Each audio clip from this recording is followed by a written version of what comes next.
حضرت جابر رضی اللہ تعالیٰ عنہ مصطفیٰ کریم کی بارگاہ میں پریشانی کی حالت میں آئے. آپ کے والد حضرت عبداللہ شہید ہو گئے تھے جنگ احد میں، اور پہلے ایک دن بتا دیا تھا. سبحان اللہ. شام کو حضرت جابر کو بلایا. حضرت عبداللہ نے کہا جابر صبح جنگ ہونے والی ہے اور میں دیکھ رہا ہوں سب سے پہلا میں شہید ہوں گا. یہ ہے مصطفیٰ کریم کے غلاموں کی جان. بخاری میں ہے سب سے پہلا شہید میں ہوں گا، اور قرضہ ہے 6 لاکھ کا، اس کو ادا کرنا ہے. تیری بہنیں جوان ہیں، ان کی شادی بھی کرنی ہے، اور کھجوریں بھی نہیں ہوئی. اس سال کھجوریں بھی نہیں ہوئی. کیا کریں؟ حضرت جابر پریشان ہو گئے. آقا والد صاحب فوت ہو گئے، شہید ہو گئے. آقا بہنیں جوان ہیں، کھجوریں نہیں ہوئی. آقا کیا کروں؟ لوگ قرض کھا میرے کپڑے پھاڑ رہے ہیں. میرے آقا نے ارشاد فرمایا جابر پریشان ہونے کی ضرورت نہیں. رب کریم نے ہر شہید سے کلام کیا، لیکن پردے کے پیچھے کیا. تیرے باپ کو پردہ اٹھا کے زیارت کرا دی. تیرے باپ کو رب کریم نے سامنے کر کے کلام کیا ہے. ارے دوستو، جو حضرت سیدنا یوسف کو دیکھا جائے تو 3 مہینے تک بھوک نہیں لگتی. جو رب کریم کا دیدار کرتا ہے ہم یرزقون، فرمایا ان کو مردہ نہ کہنا، یہ رب کے دیدار کا رزق کھاتے رہتے ہیں. کیوں کہتے ہیں واپس جانا ہے؟ حدیثی میں ہے جب قیامت کا دن ہوگا، جب لوگوں کو اٹھایا جائے گا، جب حشر ہوگا، تو جو شہید ہے اس تلوار ہاتھ میں ہوگی، جسموں سے خون بہ رہا ہوگا، مٹی سے لتھڑا ہوا ہوگا، لیکن وہ اس سے بدبو نہیں آ رہی ہوگی. فرمایا اس سے کستوری کی طرح خوشبو آ رہی ہوگی. وہ اپنی تلوار کے ساتھ ٹیک لگائے گا، اور ٹیک لگا کے اٹھنے کی کوشش کرے گا، اور لوگوں کو کہے گا لوگوں ہٹ جاؤ، میں جہاد کے لیے جا رہا ہوں. کیوں؟ باری تعالیٰ رب کریم کہے گا میں نے آزما لیا، تجھے جنت دیتا ہوں. بندہ کہے گا باری تعالیٰ تیری جنت میں وہ مزہ نہیں آیا جب جان نکلتے ہوئے مزہ آ رہا تھا. جان نکلتے مزہ آتا ہے، جان نکلتے حدیثی میں آتا ہے ملک الموت سے پوچھا گیا جب روح قبض کرتے ہو تو کیسے کرتے ہو؟ تو جبرائیل امین نے عرض کی آقا یوں ہی سمجھیے جیسے ایک باریک کپڑا ململ کا دوپٹہ جو ہے وہ بیری کے درخت پہ ڈال دیا جائے اور اس کو کھینچ کے اتارا جائے، جیسے وہ بیری کے ٹیڑے کانٹے جو ہیں اس کا ریزہ ریزہ کر دیتے ہیں. یا آقا یوں ہی سمجھیے جیسے زندہ بکری کی کھال اتار دی جائے. میرے مصطفیٰ جو ہیں پریشان ہو گئے. فرمایا ملک الموت میری امت کے ساتھ رحم کرنا، میری امت کی روح ایسے قبض نہ کرنا. ارے یہ روح کیسے قبض ہو رہی ہے؟ عرض کی ملک الموت نے آقا آپ نے تو آج کہا ہے ہر روز 70 مرتبہ میرا رب مجھے کہتا ہے امت محمدیہ پہ مہربانی کرنا.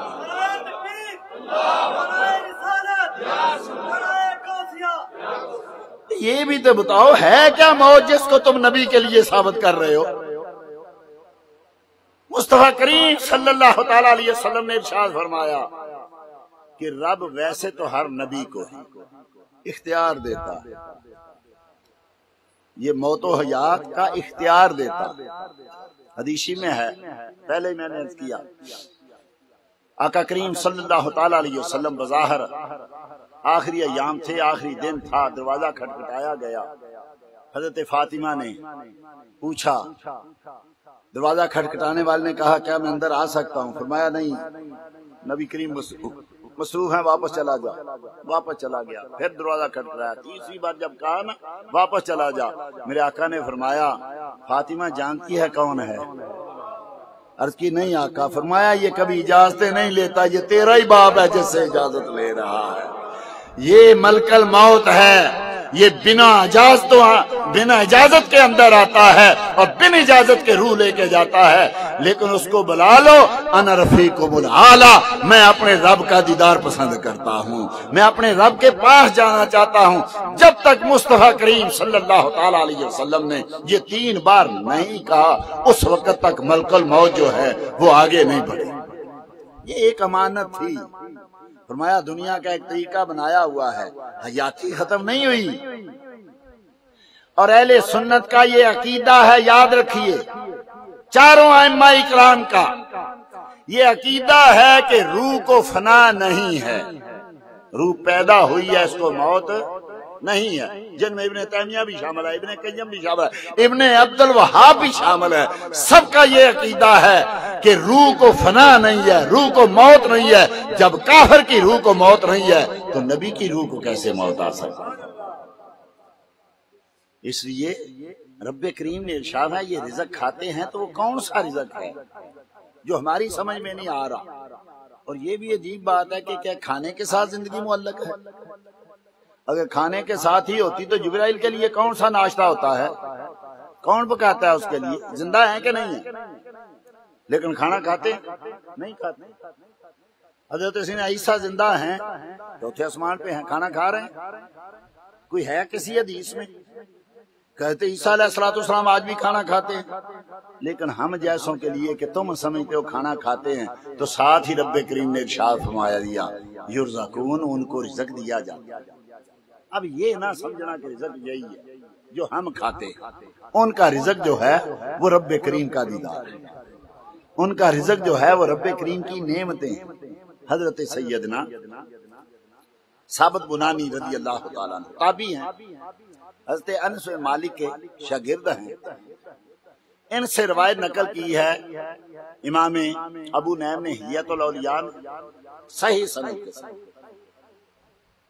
اور دیگر بے شمار محدثین نے ان سے نقل کیا یہ دعا مانگا کرتے تھے، باری تعالیٰ نبیوں کو تو توفیق دیتا ہی ہے، وہ اپنی قبروں میں نمازیں پڑھتے ہیں، وہ جہاں چاہتے ہیں نمازیں پڑھتے ہیں، نبیوں کے علاوہ بھی اگر کسی کو تو نے توفیق دی تو باری تعالیٰ مجھ پر بھی کرم نوازی کرنا، مجھے بھی یہ توفیق دے دے۔ حضرت حمید الطویل بہت بڑے راوی ہیں، اور خاص کر فاتحہ خلف الامام میں تو یہ وہابیوں کے بڑے بڑے مؤید ہیں، اور جہاں کہتے ہیں امام کے پیچھے سورۃ فاتحہ پڑھنی چاہیے، اس میں حمید الطویل راوی ہے، یہ سکہ راوی ہے۔ ہم اس کو وہاں کیوں نہیں مانتے کہ وہ قرآن کے خلاف ہے؟ قرآن کہہ رہا جب پڑھا جائے قرآن تو تم نے نہیں پڑھنا، پھر یہ مدلس ہے یہ کہ یہاں تدریس بھی نہیں ہے۔ حضرت حمید الطویل کہتے ہیں کہ جب ہم نے ثابت بنانی کو دفن کیا، ہم جب اینٹیں مکمل کر چکے تو ایک اینٹ گر پڑی، اسی وقت میں نے دیکھا ثابت بنانی قبر میں کھڑے نماز پڑھ رہے ہیں۔ ہم نے دفن کیا، گھر آئے، ان کی بیٹی سے پوچھا کہ تیرے باپ کا عمل کیا تھا؟ فرمایا یہ ہر روز جب بھی تہجد پڑھتے دعا مانگتے تھے کہ باری تعالیٰ اگر نبیوں کے علاوہ کسی کو نماز پڑھنے کی تو نے اجازت دی ہے تو پھر مجھے بھی اجازت دے دینا۔ تو یہ غلاموں کا یہ حال ہے کہ ادھر قبر میں ابھی پوری طور پہ دفن نہیں ہوتے اور کھڑے ہو کے نماز پڑھنے لگتے ہیں، تو جس نبی کے صدقے ان کو یہ شانیں ملی ہیں اس نبی کا کیا حال ہوگا؟ پھر زندگی بھی، یہ بھی کئی لوگ کہتے ہیں ہاں ہم زندہ تو مانتے ہیں، لیکن یہ جو تم کہتے ہو نا ہر جگہ آ جاتے ہیں، جہاں چاہتے ہیں آ جاتے ہیں، جب چاہتے ہیں، یہ تو نہیں ہے مسئلہ۔ بھائی اب 6 فٹ کی قبر میں آدمی کسی کو، 6 فٹ کی قبر تو چلو چھوٹی ہے، میں کہتا ہوں اس کمرے میں آدمی کسی کو بند کر دے اور کہے تو باہر نہیں نکل سکتا، ہے زندہ ہے، تو یہ اس پہ مہربانی ہے یا اس پہ عذاب ہے؟ اتنا بڑا شہر سے نہ نکلنے دیا جائے تب عذاب بن جاتا ہے، کمرے سے نہ نکلنے دیا جائے تب عذاب بنتا ہے۔ یہ کیا نبیوں کو زندگی دی؟ نبیوں کو زندگی جو رب کریم نے دی ہے وہ ایسی دی ہے کہ اے موسیٰ تو قبر میں تو ہوگا، اے آدم تو قبر میں تو ہوگا، اے عیسیٰ تو قبر میں تو ہوگا، اے سارے انبیاء تم آسمانوں میں ہوگے، قبر میں ہوگے، لیکن جہاں میرے محبوب جائیں سب نے جانا، سب نے بیت المقدس میں اکٹھے بھی ہونا ہے، نماز بھی پڑھنی ہے، قبر میں بھی پڑھنی ہے، وہاں بھی پڑھنی ہے، اور آسمانوں میں جب میرے محبوب جائیں تو وہاں بھی کھڑے ہو کے استقبال کرنا۔ مسلم شریف ہے، کتاب الحج ہے، جو کتاب الایمان امام ابن مندہ کی ہے، دونوں میں سند صحیح ہے۔ فرمایا مصطفیٰ کریم صلی اللہ تعالی علیہ وسلم نے یہ وادی کون سی ہے؟ عرض کیا آقا یہ وادی ہرشا ہے۔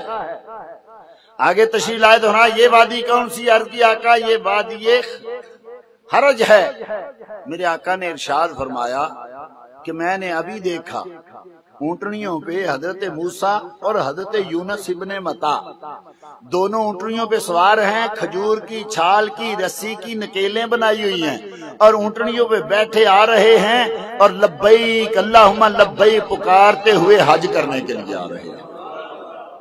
تو نبی حج بھی کرتے ہیں جب نبی حج کرتے ہیں، جب نبی عمرے کرتے ہیں، جب نبی بیت المقدس میں جاتے ہیں، ہر جگہ موجود ہیں، تو یہ وہی نبی ہیں نا جنہوں نے مصطفیٰ کا کلمہ پڑھ کے نبوت لی تھی۔ وَإِذَا أَخَذَ اللَّهُ مِيثَاقَ النَّبِيِّينَ لَمَا آتَيْتُكُم مِّن كِتَابٍ وَحِكْمَةٍ ثُمَّ جَاءَكُمْ رَسُولٌ، نبیو سن لو، میں تمہیں کتاب بھی دوں گا، حکمت بھی دوں گا، بادشاہی بھی دوں گا، نبوت بھی دوں گا، رسالت بھی دوں گا، شانیں بھی دوں گا، پھر اگر ایسی حالت میں میرا محبوب آ جائے جو تم پہ مور تصدیق لگا دے، لَتُؤْمِنُنَّ بِهِ وَلَتَنصُرُنَّهُ، اس نبی کی غلامی بھی اختیار کرنی ہے، اس پہ ایمان بھی لانا ہے، اور اس نبی کے ساتھ مدد بھی کرنی ہے۔ تو یہ کیا ہے؟ نہیں کہا کسی نبی نے باری تعالیٰ ہم زندہ ہوں گے تو آئے گا، یا ہم چلے جائیں گے تو آئے گا، اور جب چلے جائیں گے تو ہم مردہ ہوں گے، مردہ کسی کی مدد کیسے کر سکتا ہے؟ پھر ہمیں قبروں میں کون بتائے گا؟ ہم کیسے آ سکتے ہیں؟ کوئی عام آدمی تو نہیں ہے جو حکم دے رہا ہے کہ اس کو پتا نہیں تھا زندہ ہوں گے یا نہیں ہوں گے، رب حکم دے رہا ہے، رب کو پتا تھا، نبیوں کو بھی پتا تھا کہ وہ مصطفیٰ ہمارے دور میں نہیں آئے گا، بعد میں آئے گا، سب سے آخر میں آئے گا، لیکن نبیوں کو یقین تھا جب بھی آئے گا ہم اس کی مدد کے لیے حاضر ہوں گے۔ اس لیے انبیاء کی زندگی تو بہت بلند، مصطفیٰ کی زندگی تو بہت بلند۔ رب کریم نے اپنے بندوں کو زندگی دی ہے، اور ایسی ایسی زندگی دی ہے، سبحان اللہ۔